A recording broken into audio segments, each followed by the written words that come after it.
Hello everyone, Dr. Hasbullah here, and in this video we are going to be looking at the momentum equation applied to a propeller. I think we all know what a propeller looks like, and when the propeller rotates, it generates force, and we can actually determine this force by using momentum equation. So let's take a look at how we construct the control volume for the propeller. Now let's say that this is my propeller and it looks something like that. And remember that this propeller is exposed to the environment. So we kind of have to draw our imaginary control volume, right? And let's say our control volume looks something like this.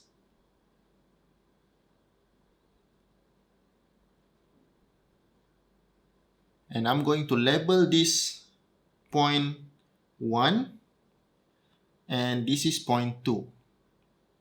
And if I only have one inlet and one exit, and our momentum equation says that the equation is going to be summation of force is m dot v at point 2 minus v at point 1.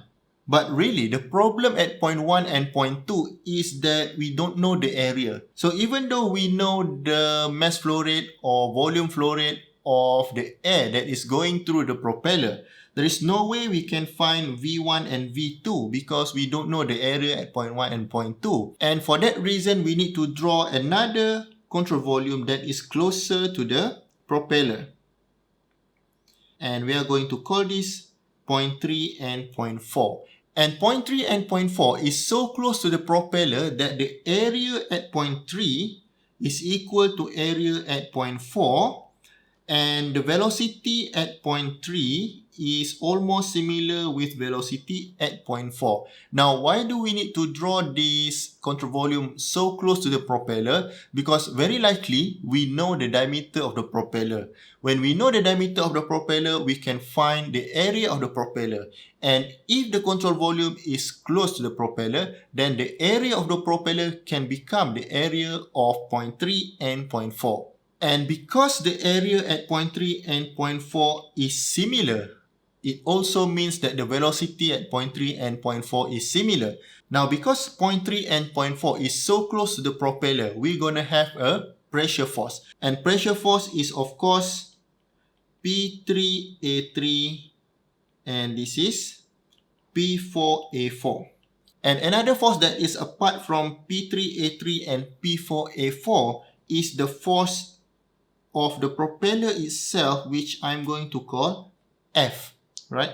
So if I take a summation of force in x direction, it would be F plus P3A3 minus P4A4 equal to m dot V4 minus V3. But remember, V4 is equal to V3, and this becomes 0. So I have another equation here that is F equal to P4 minus P3 times area. And the reason I can get this area is because A3 and A4 is similar. Remember that we draw this point 3 and point 4 very close to the propeller, so the area is similar. And now I'm going to implement energy equation between point 1 and point 3 and also between point 4 and point 2. And let's just refresh what energy equation looks like. Energy equation looks like this: V1 square over 2g plus P1 over rho g plus Z1 equal to V2 square over 2g plus P2 over rho g plus Z2. And this is what our energy equation looks like. So this is of course using point 1 and point 2, but in our application, we need to apply it between point 1 and point 3. So this becomes V1 square over 2g plus P1 over rho g. Now Z1 and Z3, and let's say that there is no difference in elevation between point 1 and point 3. So this is equal to V3 square over 2g plus P3 over rho g. And also we want to equate point 4 and point 2. And again, V4 square over 2g plus P4 over rho g equal to V2 square over 2g plus P2 over rho g. And what I'm going to do next is I'm going to cancel out P at point 1 and P at point 2. And the reason why I can do that is because P1 equal to P2 equal to PATM. And if I'm using gauge pressure, this will cancel out to be 0. So P1 is 0 and P2 is 0. And what I'm going to do next with this equation is I'm going to add these two up. Okay, so this will be V1 square plus over 2g plus V4 square over 2g plus P4 over rho g equal to V3 square plus P3. So this is V3 square over 2g plus P3 over rho g plus V2 square over 2g. And we must remember that V3 is equal to V4, isn't it? So V3 equal to V4. Right? So V3 and V4 can be cancelled out here. And now what I have here, if I want to arrange velocity to the left-hand side of the equation, so this becomes V1 square minus V2 square equal to P3 minus P4 times 2 over rho. And I think P3 and P4 looks a little bit familiar. So P3 and P4 is here, but this is P4 minus P3. Now if I rearrange this, this will be rho over 2 V1, this is V2 square minus V1 square. Now I can rotate this to be P4 minus P3. And P4 minus P3 is here. So P4 minus P3 is F over A. And because this is at point 3 and 4, so I'm going to use here A3. And don't worry, because A3 is equal to A4. It's just because I'm about to insert this into here.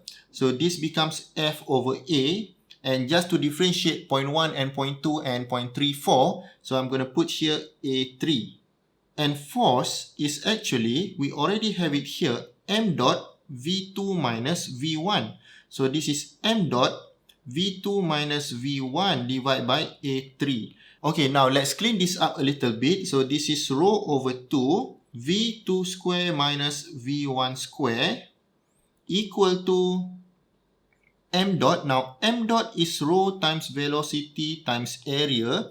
Now, M dot at point 1 is equal to M dot at point 2, at point 3, and at point 4. So, it doesn't matter which point I select, M dot is the same. But now, the logical thing to do is to select at point 3. Right? So, this is V3, this is A3 times V2 minus V1 divided by A3. Now, I think I can cancel out a few terms. That is A3 and that is rho. And we know that V2 square minus V1 square can also be written as V2 minus V1 times V2 plus V1. And this is divided by 2. This is equal to V3 times V2 minus V1. And again, I can cancel out this term, V2 minus V1. So V3 is equal to V1 plus V2 divided by 2. And this is very important. Okay, now we know that velocity of 3 is equal to velocity of 4. And this velocity is equal to the average of velocity at point 1 and point 2. So if you take the average of velocity at point 1 and point 2, you get the velocity at 3 and 4. And let's say that I'm looking for the power of the fluid. We can always go back to our energy equation, which is, I think it's quite far back.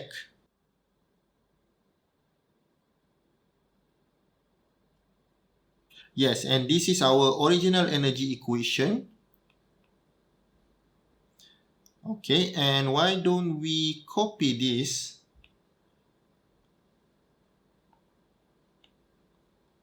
and put it down.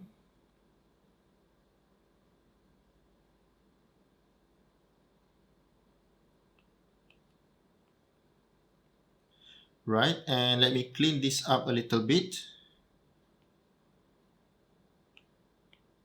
And of course, we don't want any losses here. We are not considering it at this stage.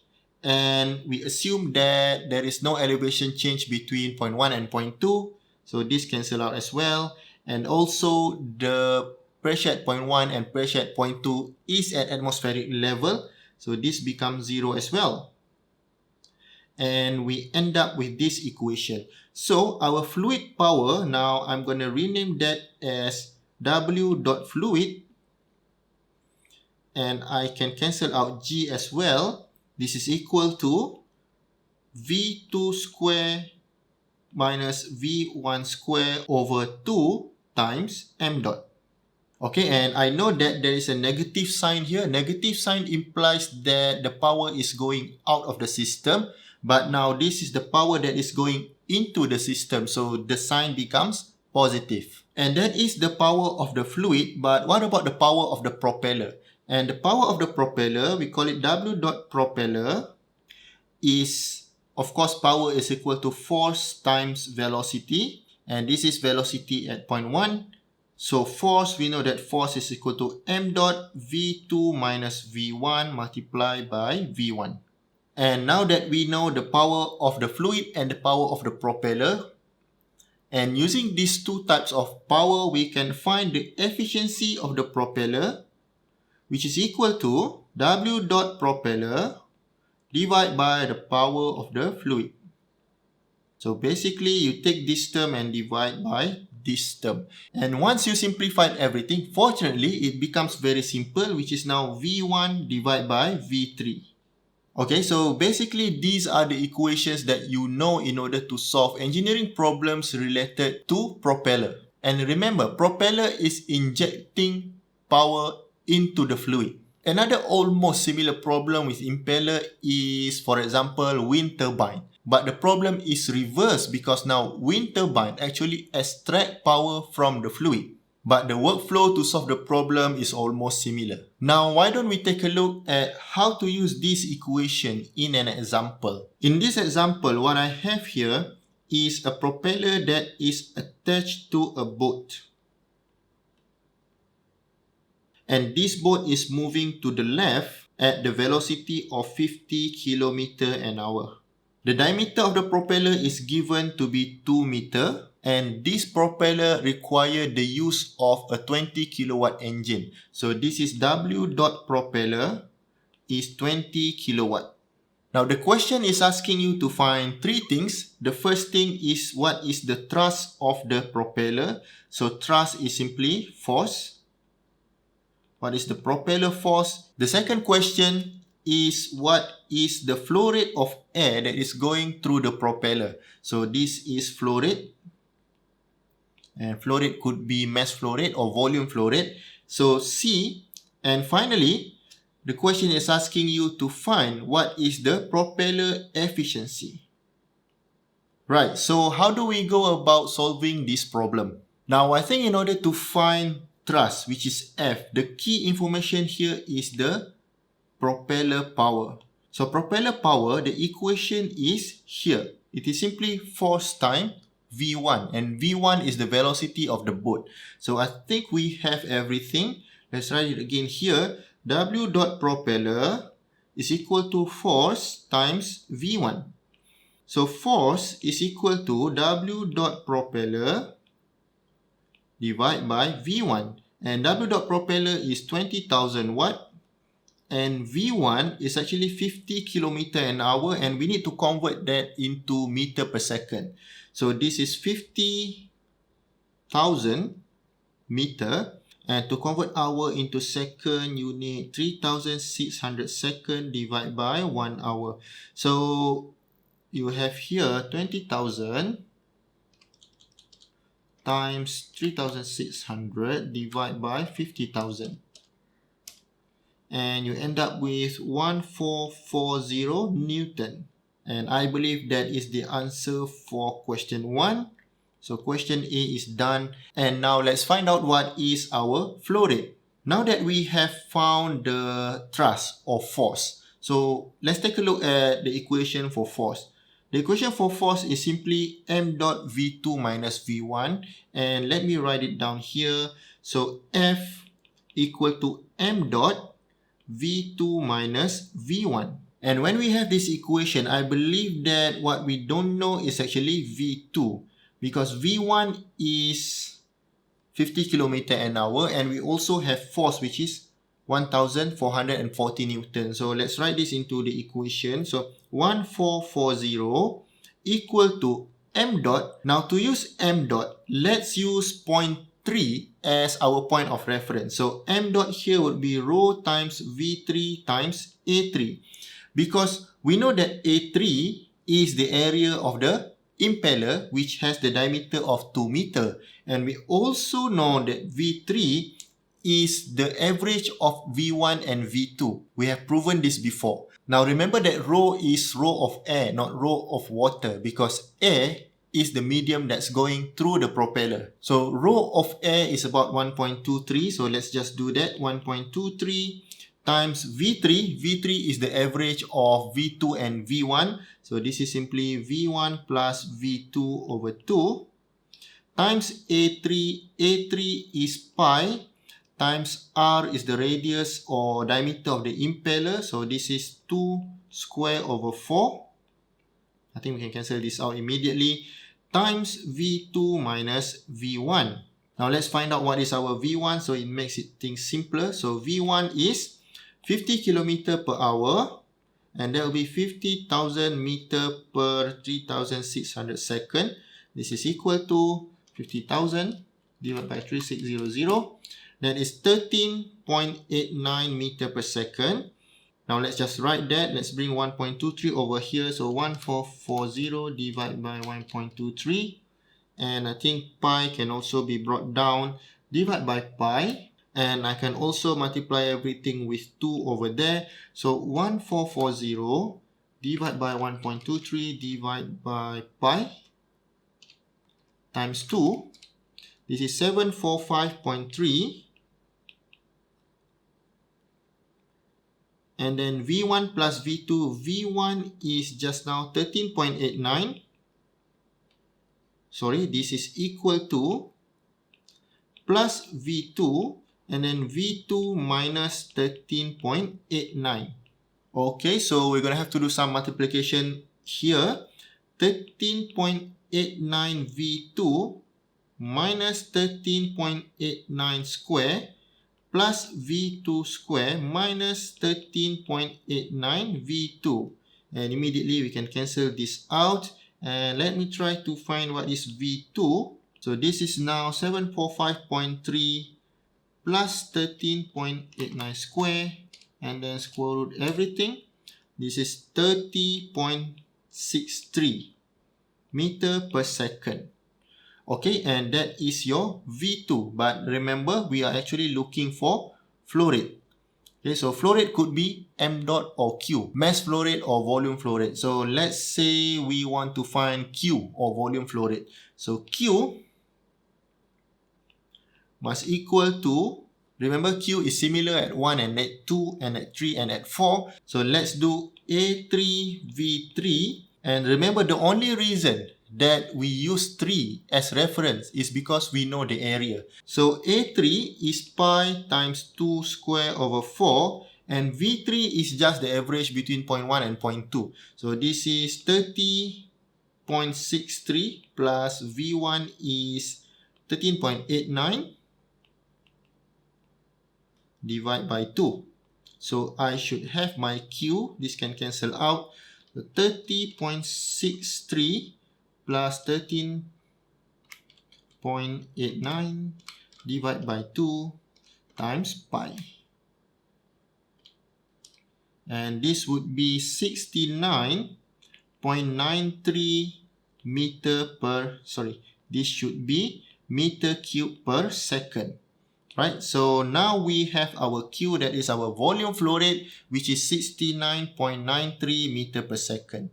So this is actually quite a big amount of air, that is 69.93 meter cube per second.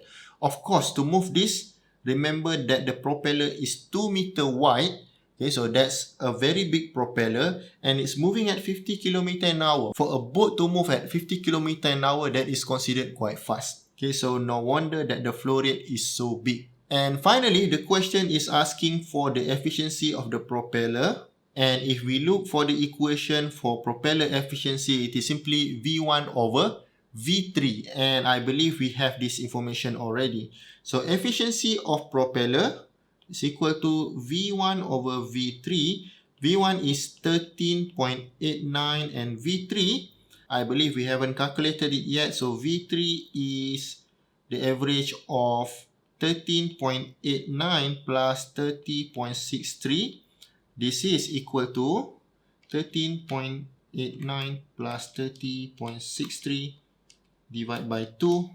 This is 22.26 meter per second. So eta propeller is 13.89 divided by 22.26 meter per second. This gives you 13.89 divided by answer. So this gives you 0.6239.